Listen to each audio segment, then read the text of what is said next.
आज मैं आपको एक हिंदी का एक लेसन पढ़ाने जा रही हूँ जिसका नाम है मीरा बहन और बाघ। मीरा बहन का जन्म इंग्लैंड में हुआ था। गांधी जी के विचारों का उन पर इतना असर हुआ कि वे अपना घर और अपने माता पिता को छोड़कर भारत आ गईं और गांधी जी के साथ काम करने लगीं। आज़ादी के 5 साल बाद उन्होंने उत्तर प्रदेश के एक पहाड़ी गांव गेवली में गोपाल आश्रम की स्थापना की। उस आश्रम में मीरा बहन का बहुत सारा समय पालतू पशुओं की देखभाल में बीतता था, लेकिन गेवली गांव के आसपास के जंगलों में बाघ जैसे खतरनाक जानवर भी रहते थे। पहाड़ी गांवों में अक्सर बाघ का डर बना रहता है। जंगल कटने के कारण शिकार की तलाश में बाघ कभी कभी गांव तक पहुंच जाता है। गेवली गांव में एक बार यही हुआ। एक बाघ ने गांव में घुसकर एक गाय को मार डाला। सुबह होते ही यह खबर पूरे गांव में फैल गई।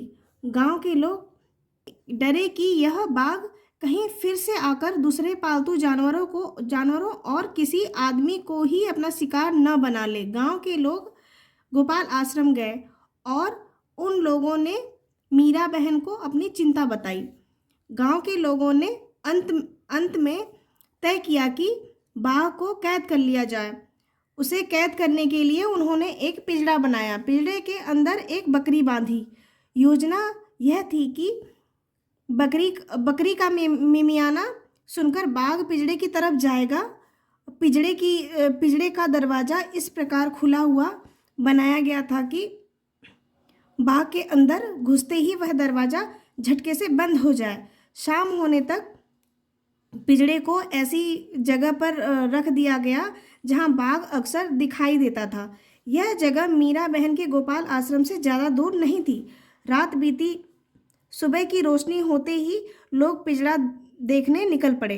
उन्होंने दूर से देखा कि पिंजरे का दरवाज़ा बंद है। वह यह सोचकर बहुत खुश हुए कि बाघ जरूर पिंजरे में फंस गया होगा। लेकिन जब वे पिंजरे के पास पहुंचे तो क्या देखते हैं, पिंजरे में बाघ नहीं था। लोग चकित थे। बाघ के अंदर गए बिना पिंजरा बंद कैसे हो गया। लोग मीरा बहन के पास पहुंचे। लोगों ने यह सोचा कि गोपाल आश्रम पास में ही था, इसलिए शायद मीरा बहन को मालूम हो कि रात में क्या हुआ। पूछने पर मीरा बहन बोली, देखो भाई, मुझे नींद नहीं आ रही थी। मैं सोचती रही कि आखिर बाघ को धोखा देकर हम क्यों फंसाए, इसलिए मैं गई और पिंजरे का दरवाज़ा बंद कर आई।